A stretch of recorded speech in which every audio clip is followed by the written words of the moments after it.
Hello, all you beautiful thinkers and wanderers. Welcome to Think Out Loud with me. I'm Natalie P., and if life has taught me anything, curiosity saves lives, and the best conversations are the ones we don't script. Life's a big, beautiful, messy learning opportunity, and here in my space, well, we let the inside voices out so others can hear, relate, and create with new purpose. This is a space for questions, connection, and those deep, real human conversations that crack open new perspectives. So grab a seat, open your mind and your heart, and let's think out loud together.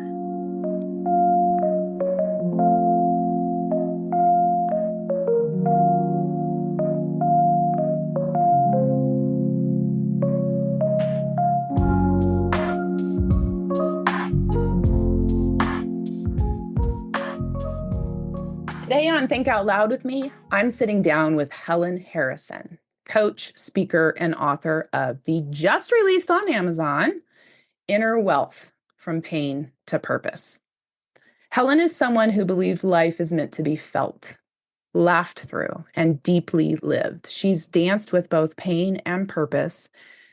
And let's just say purpose makes for a much better dance partner. But she doesn't shy away from the tough moments. Her journey from growing up in a big, wild adopted family in New Zealand to finding her own path of healing and self-discovery has shaped her mission to help others do the same.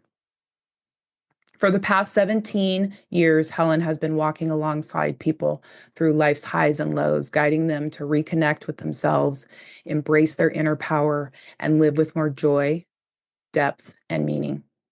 Her spirituality is her anchor, her laughter is her medicine. And if you're on the path of growth, healing, and connection, she's your kind of person. Helen, welcome to the show. You have parachuted into my field of dreams from Brisbane, Queensland, Australia. I can see you. My listening audience cannot, but I absolutely adore your smile. It's good to lay eyes on you. Say hi to everybody. Hello, Natalie. It's fantastic to be here. Yeah, beautiful. Awesome. So you have just released this, as I said, a deeply personal book, Inner Wealth, From Pain to Purpose.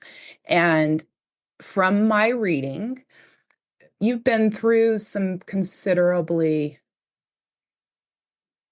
heavy, my word, defining moments, grief, identity struggles, a search for belonging. But at some point, you started to see pain as part of the equation, part of the story, and not the entire story. And you began to see again, purpose as the better dance partners. As the better dance partner, I would love to know, when did that shift actually happen for you? Can you go back to that moment with us? Absolutely. Early 30s, and I had put all my energy and hope into finding my biological mother, because in my thinking, I thought, well, if I find her, I'll find me. So she had placed a veto for 10 years on my information, so I couldn't actually access who I was or get any details till I was 28. So right through my 20s, I sort of hung on to that. I will find me when I find her. So when the veto came off, I then reached out to her, but she couldn't, for various reasons, have anything to do with me. So in the type of person I am is I'm quite a determined person. And I thought, well, sod you, you are going to know me. You're my mother. So for quite a few years, I self-tortured myself by sending her letters and photographs of my young boys and really put myself through quite a hell. And I think it was on the final time that I got a return to sender when I got the letters.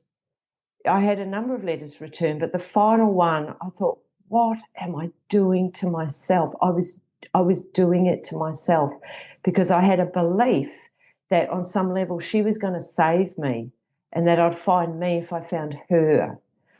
So it was in my early 30s when I made this decision. I remember just sitting there thinking, well, how am I going to find me? Because I can't find her. So it was in that moment where I thought, well, I've got to find me without her. And that's when I started to take some ownership in that, well, I have to find me without her. Yeah. Wow. I mean, Yeah. literally trying to write a story. You are literally trying to author your own story, and you are the ownership of it is someone else's until it's your own. Yes. Yes. And it was a really defining moment that I have to find me without her. Yeah. Wow. Yeah. And that's where I started to take ownership for myself. Yeah. Right? Yeah. I have to, you know, it was like no one was going to save me because in my thinking, because I was filled with so much pain, I had so much anxiety, panic attacks, all of it, the ebbs and flows, of depression, and yeah, I was not a happy camper. I really thought that if I found her, then happy days. So it was a really defining moment. Yeah, Mm. yeah. Gosh, I'm feeling all of it. Mm, I relate to it so much. I think about the reclaiming of power that we give to these stories. Yeah, and reclaiming that and deciding yeah, to write our own story. And it is that shift that happens. I recognize what you're talking about, and it's such a slight, it's so formidable, it is so powerful, and yet it is so tiny.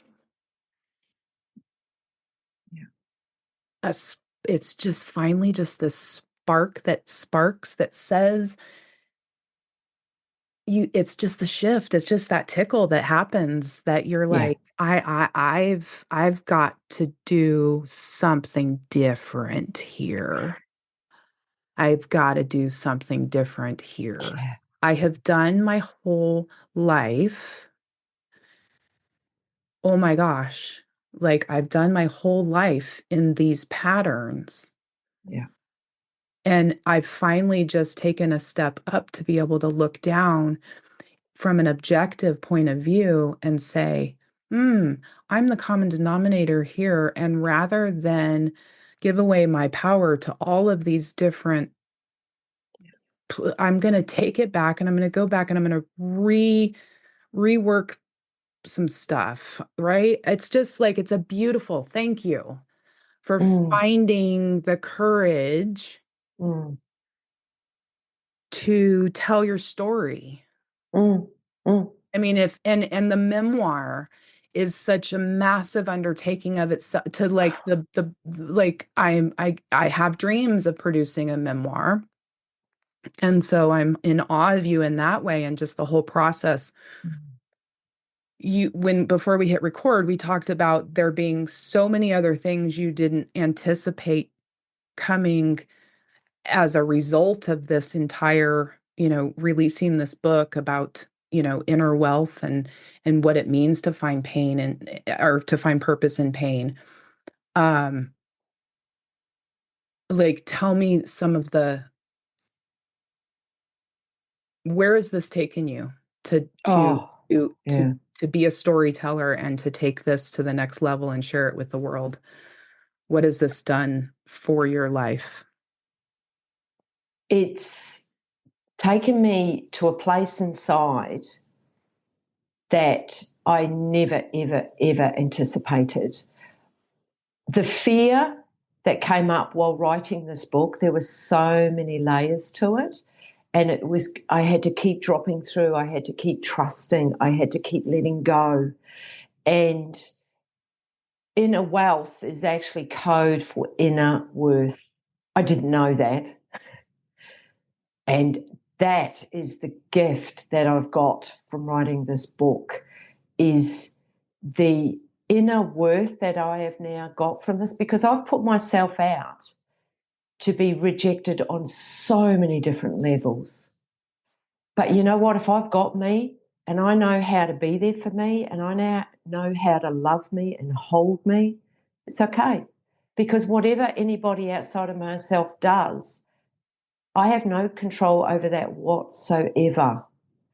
So when I started this journey, I had no idea, none. And it's still, I want a big reason and a driver behind this is it was this little thing inside of me, you've got to do this, you've got to do this. It's this tap, and it was getting bigger and bigger.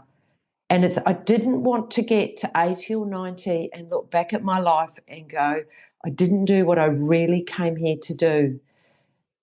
I truly believe that we are here for a reason. And so for being adopted, I had for a long time before I started to take ownership of myself in my early 30s, I'm a mistake. I wasn't meant to be here. I wasn't wanted. I don't belong. All of these really dysfunctional, cruel beliefs are. And the key through all of this, and what I've got from this book, is I am wanted because I'm wanted by me, and it's so inner wealth. Look, I could talk about this for hours because it's an extraordinary journey writing your own memoir, because it's the only rejection is the rejection we do of ourselves, full stop. Yeah. And to be able to trust something bigger, which is what I do, and to be able to let go, and just there's no order, the world will receive this book or they won't. Yeah. So writing this has given me, it's given me my own self-worth on a level that I've never ever felt before.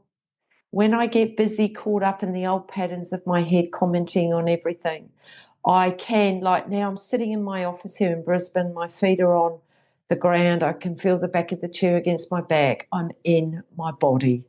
And actually, that's really where I want to get to. It's given me embodiment. And I've been able to express what embodiment is, because if you haven't felt embodiment or even know what that is, it's another language. And I've only through what has happened with my sister passing, and then being able to put it into words, into a book, that is what I want to put out into the world, is keep going. Your pain is pushing you, your purpose is pulling you to drop into the body. Embodiment. Yeah. I'm hearing a lot lately, and I want your input on this. My past and my experiences are not traumatic enough to warrant this healing that you're talking about. And my life is not memoir material. And so, you know, I don't know where to even begin with my story. I know that I'm not happy, but it's not as I shouldn't be happy. I should be happy because I didn't have very much happen to me. So I should just be grateful. And I should ignore the fact that that I've got a nudge about being dissatisfied. What am I dissatisfied about? Other people have it so much worse than I do.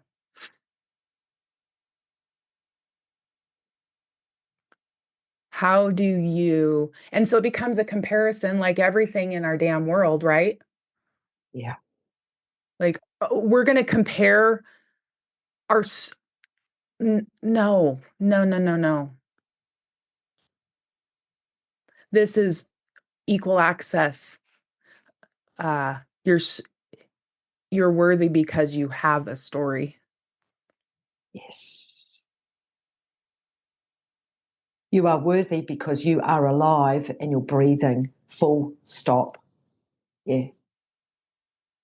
And I suppose it's, when did you take on the story of minimizing yourself, diluting yourself, making yourself small? Yeah. I believe if somebody has a tap, it's to really explore that, because that tap may not come in again, or it may not be as strong. And regret's a terrible thing. Mm. Yeah. And I think it's just trusting the process. Yeah. And allowing yourself, a really big thing that I've learned is that when I'm in my head and I'm pushing and I'm doing, which is what I've done a very large part of my life, a lot of that's coming from ego and the part of me that I've designed to show up in the world to be loved. But when you let go of all of that and come from that space of deep inner self, none of it is mind led or ego led. And gosh, it's a much more peaceful way. Mm-hmm. It's slower, it's quieter, it's joy, Mm-hmm. and that's what feeds the soul. That's happiness. Mm-hmm. Is just being at one with yourself. Yeah. And we're all so different, but it's finding your own way through that and what that looks like for you. You said I should be happy. So that's an interesting belief, isn't it? I should be happy. Yeah. So all of this is self bringing it home, landing in. Talk about particularly working with people. It's about being able to come in, land, and come home. And that's what I've done and continue to do. Is it easy? No, I've got to constantly, because I can easily go back to the old patterns, and where it's hard and pushing, but it's constantly coming in and landing and coming home.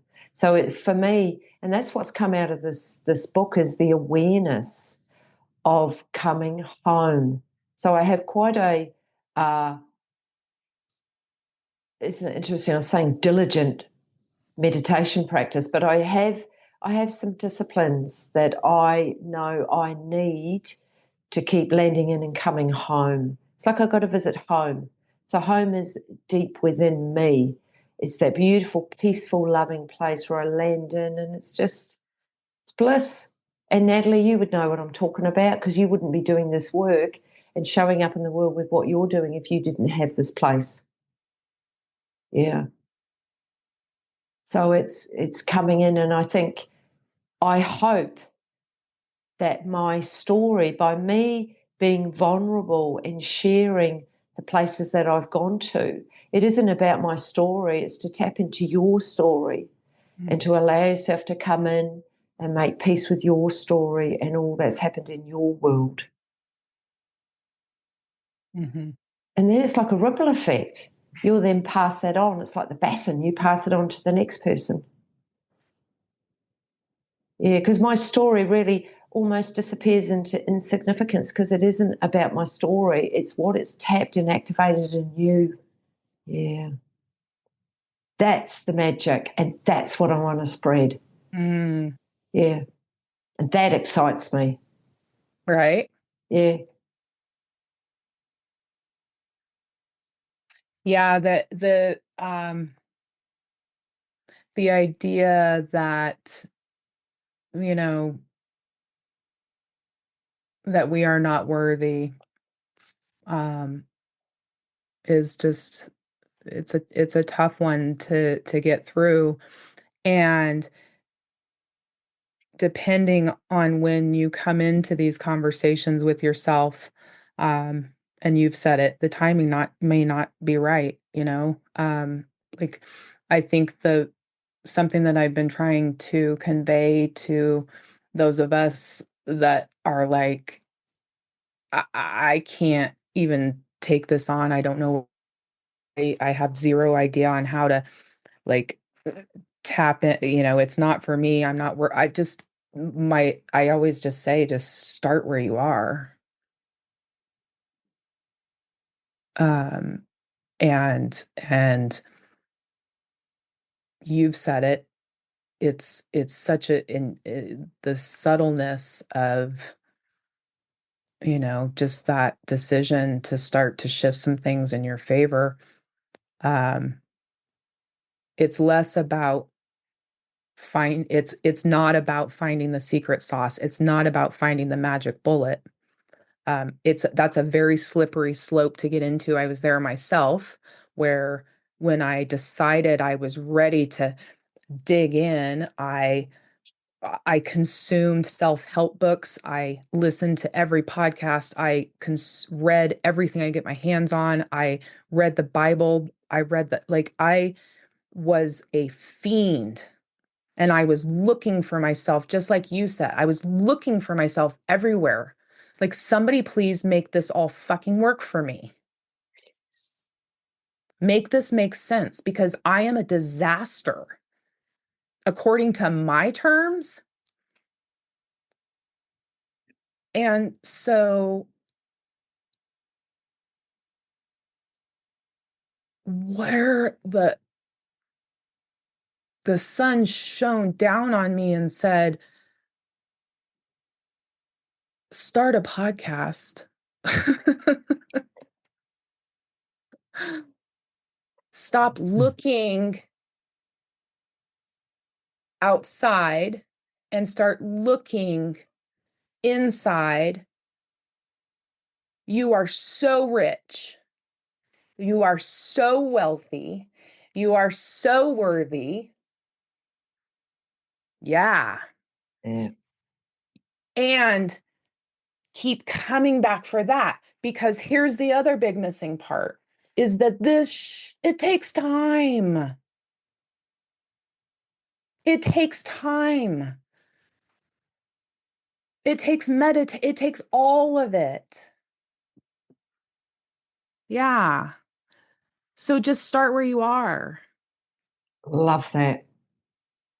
That's Don't right. worry about getting to a place where you can leap off and go travel the world and look at the pyramids and look like that's coming. You can go there if you want to, but don't not Yeah. start because you don't believe you're worthy of that. Yeah. Yeah. Yeah. I love that, because it's learning.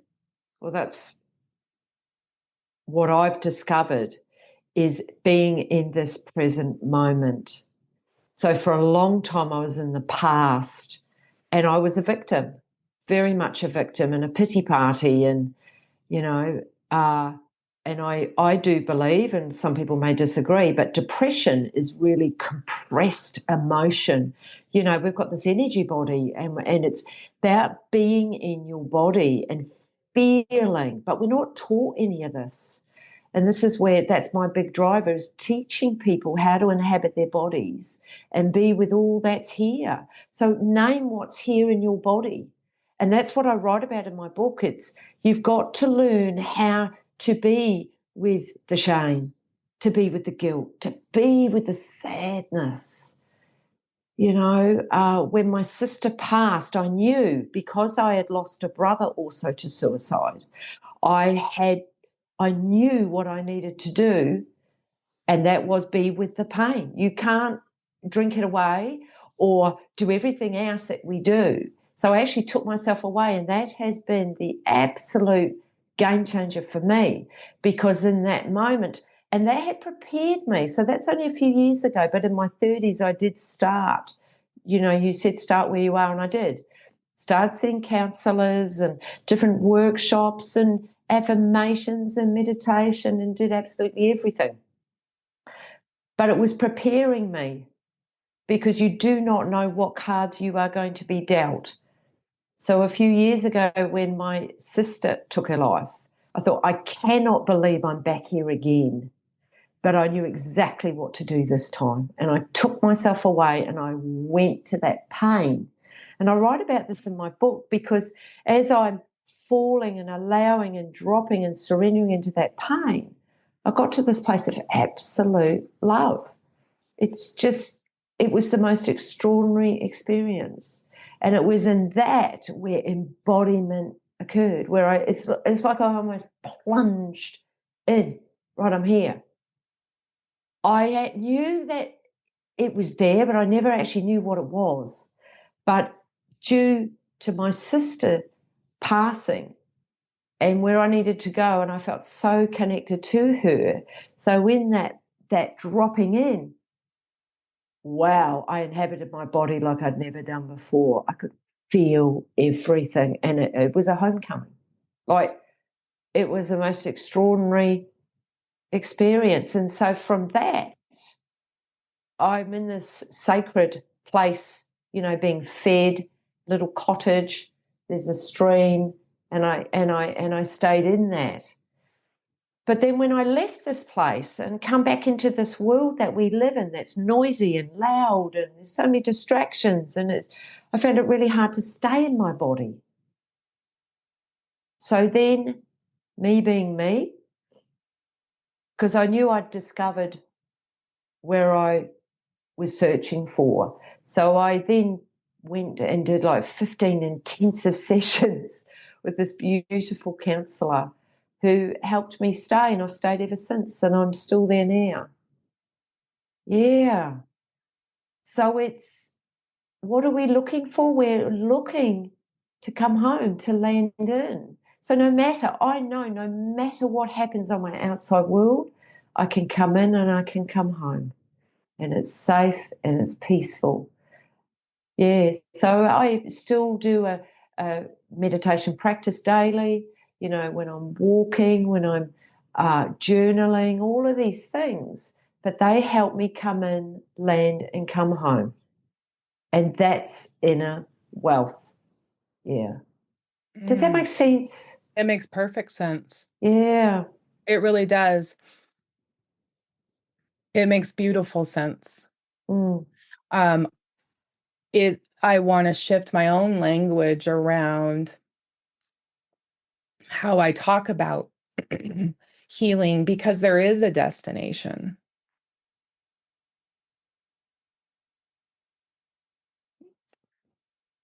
Yeah.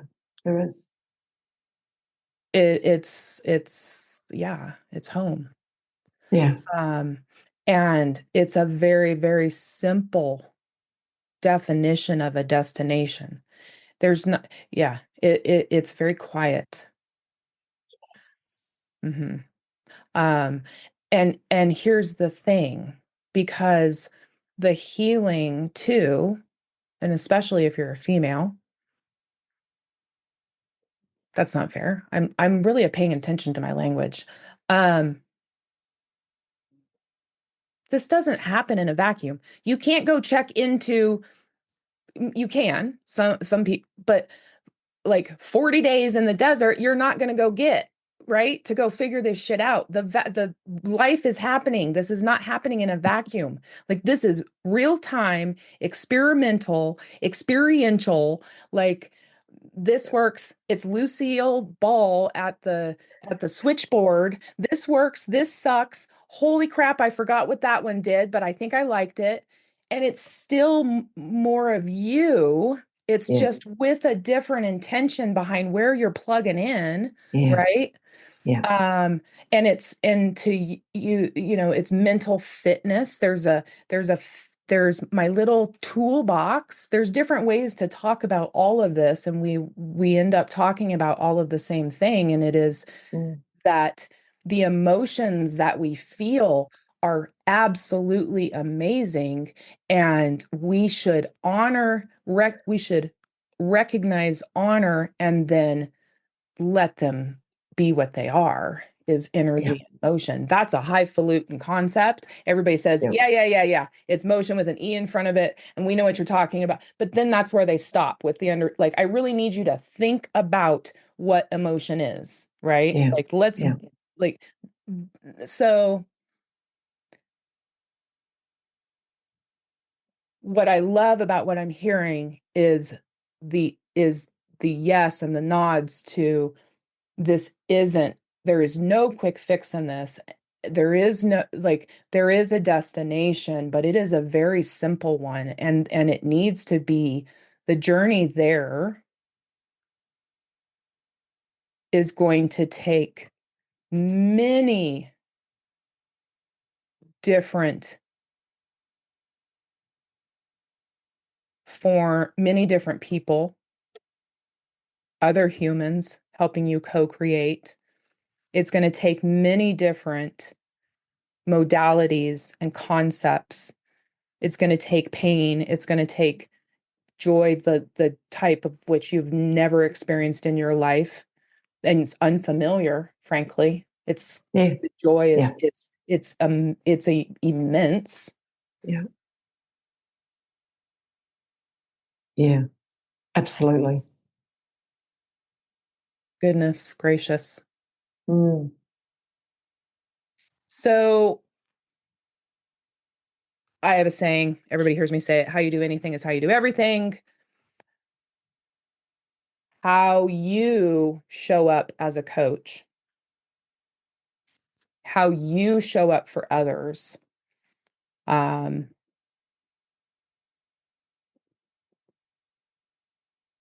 how does your personal experience shape your approach to coaching and like others finding their paths, their own paths and Yeah. empowerment? Yeah. Beautiful question. So when I'm with someone, I hold the container because I already see their gloriousness. I can feel it and see it. So I hold the container for them to get that. So look, coaching is very much present day, and it's having an awareness. So if we take a step back, I encourage and support people to have an awareness as to where they are at any given moment. So awareness, and this has come out of the book, and it's been years of working with people. So awareness is having self-compassion for yourself. It's having self-care and it's having mindfulness. So those three components, to be able to create a different reality, you have to have self-compassion for yourself. How do you talk to yourself? How do you treat yourself? Do you keep pushing? Because that's what a lot of us do. We just keep going, which is what I did. And having self-care, having some really good, I call it strict rules. Like I've got certain things that I do, and I foundational around nutrition, around sleep, around exercise. They're not negotiable in my self-care. It's just you've got to have just a container where you can then bounce off from. So coaching is very much for people to see where they are present and create. We talked earlier about intention. So coaching is you want to grow into the person that you want to become, but you still have to get back into that mind and create and have a container of set things that you do daily. So it's coming back to that awareness. And mindfulness is very much in any given moment. What are you feeling, seeing? So if I look at mindfulness, I'm in my room now. What I can smell, I've got my incense. What I can see you, touch, my feet are on the ground. What am I feeling? Actually feeling very contented, sitting here doing this podcast. So it's at any given moment mindfulness. So my job is to support people in that awareness. Then the next part of that is acceptance. So acceptance is being able to trust. And that is a big thing. As an adoptee, I haven't trusted a freaking thing. I haven't even trusted the cycle of life. So for me, trust is now is, yeah, look, I've only just met you on this podcast, but I sit in trust. Yeah, it's because, I come from a place inside of me where I trust this process, I trust you, but you can only have trust if you actually trust yourself. So I do a lot of work around trust. So acceptance is also boundaries, knowing your yeses and nos. You need to be able to say no. I could never say no in case you rejected me. Oh, God forbid. Whereas now I trust myself. I trust my own yeses and nos. I'm no longer a chameleon. I'm no longer a pleaser. And gosh, it's a much simpler way. I don't need to look outside of myself now to get my answers because I've got my own yeses and nos inside. Yeah. So a lot of acceptance is surrender and letting go. I don't have to have it all worked out, which is fabulous. So that's the acceptance piece. And then authentic action. This is all great, but we need to move our legs and arms in the direction that is of value to us. And we need to know how we sabotage ourselves. I've got sabotages. I've got beautiful sabotages. I've got them written there. So if I do get into my spiral, and I call it my trance of unworthiness, when I start beating myself up, when I start spiraling down, because these are the pathways that I know really well because I've stamped them out for many decades. I've got enough awareness to notice what I'm doing. So authentic, and if I can't actually drop into meditation, I'll go for a walk or I'll do some breath work or, I'll just vent. But I've got enough awareness to know what I need to do because we have to do. So as a coach, I'm constantly connecting people into that. I'll just quickly tap into, I do offer a program. It's called Reclaim Your Voice. Of course it is. How do you find your inner voice? And it's through all of these steps, through trust, through the big 3-step method that has really been birthed out of my Inner Wealth book, which is awareness, acceptance, and authentic action. So it really is just 3 steps, and it's rinse and repeat. Yeah, that's the long answer, short answer. I don't know. Does that sort of answer what you? It does. You know how you get caught up in it all. It's a wonderful answer, and I have to say thank you for trusting me. And I love that I love that you're living your purpose, and that you've turned it. Yeah, yeah, And I love that about you. And um, I want to tell you thank you too for, confirming for me that if I put myself out there in little notes of, you answered an Instagram, right? Or yeah, something, I think, or was it LinkedIn? I don't know, but that the seeding of the universe, that seeds are little. They don't have to be massive, wham bams. It's putting it out there and seeing, what might grow out of a direct message on LinkedIn, to say, hey, I yeah, really love what you're doing. I think I need to talk to you. yeah, And leaving it at that, as you say, hard stop. yeah. And maybe they write back. And maybe then you come into a space where you can like actually get to know each other. And in the process of doing something wild, like going on a podcast, you actually do some healing. And you actually have some moments where you can cover your heart and say, this was really worth my time. Yes, This was good. This was an investment of my good energy into your good energy. And we co-created some really fantastic energy. And that yeah, is where this is the nest building. Yeah, that I want to be a part of. And so I appreciate you answering that. yeah. Helen, I out, called out to the other side of the world and you answered.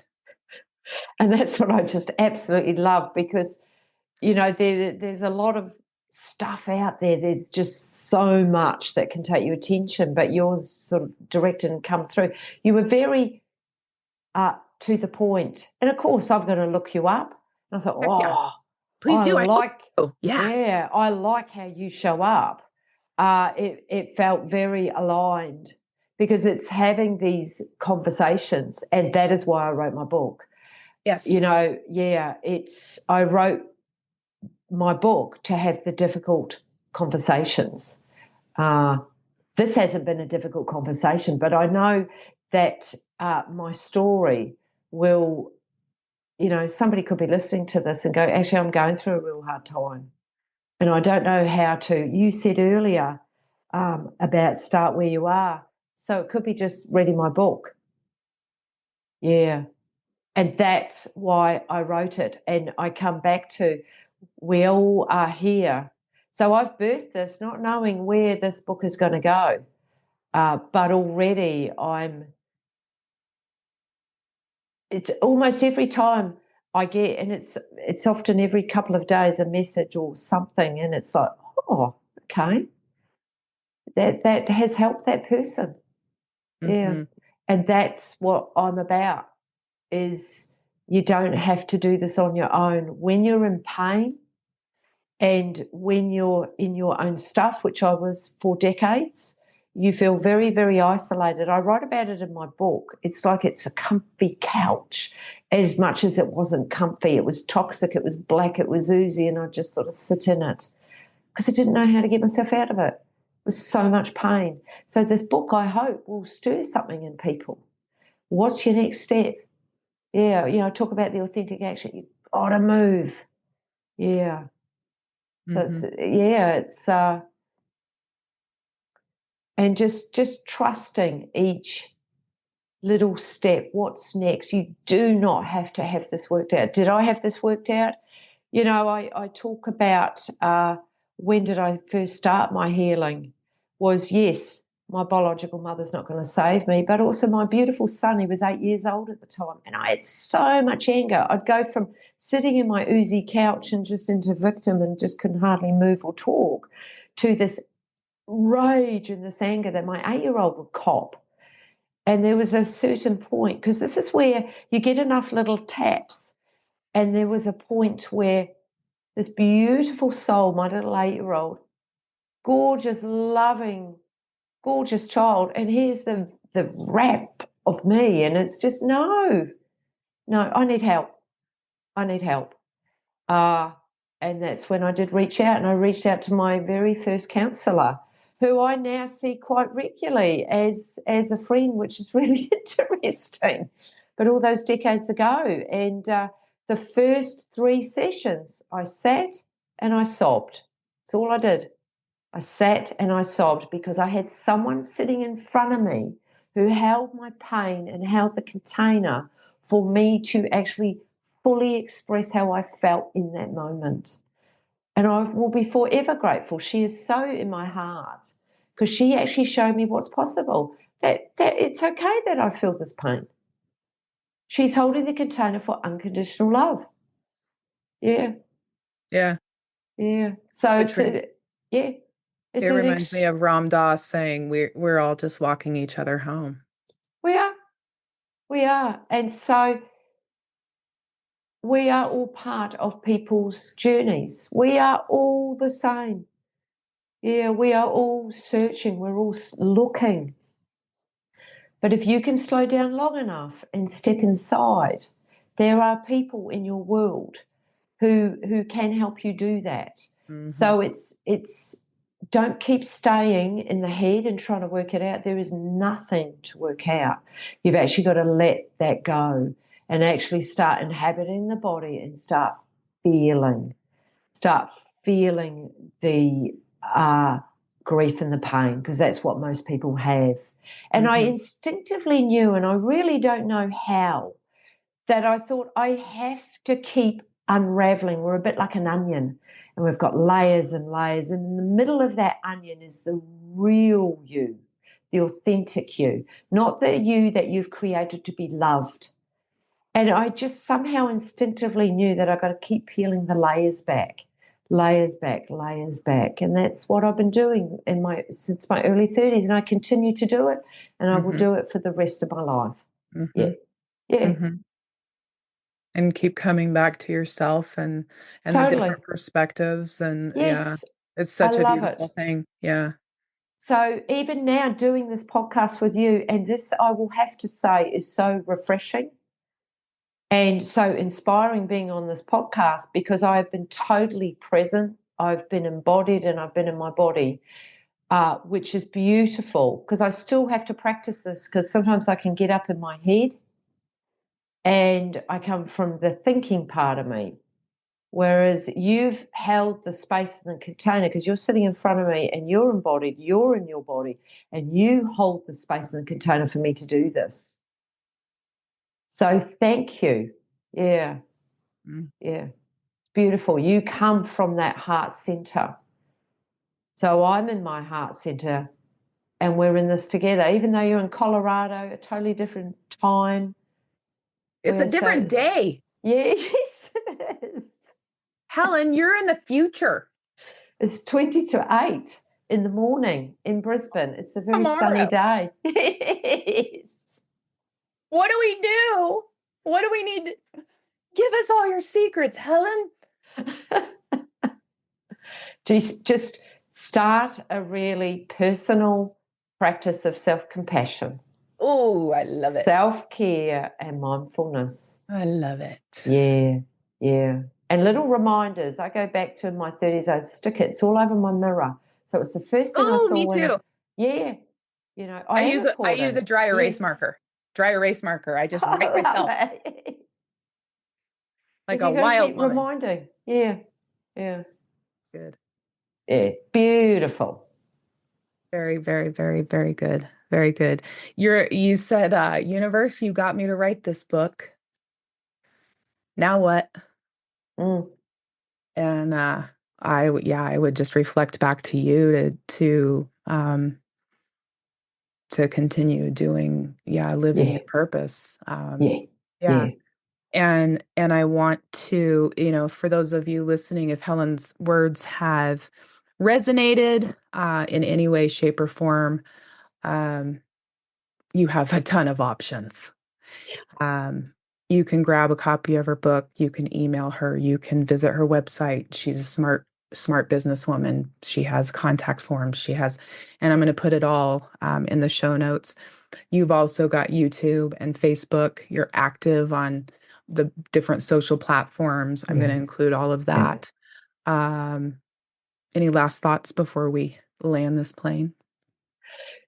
Love it. I am feeling extremely grateful to have had this opportunity to connect with you. Keep doing what you're doing. You're so on purpose. And yeah, just love it. And what a great way. I'm going to go and have breakfast now and drive into work and start my day. And I just, yeah, very, very grateful. Thank you. Mm, Thank you very, very much. Yeah. love And it. yeah, for anybody listening, I love what you said, Natalie. Start where you are at. And it's, yeah, beautiful. Yeah. And Yeah. inner wealth, it's inside you. Yeah. Code for inner worth. I love that. That's Yeah. juicy. Isn't it? And I didn't even know that till I wrote it. I love it. It's juicy. Yeah.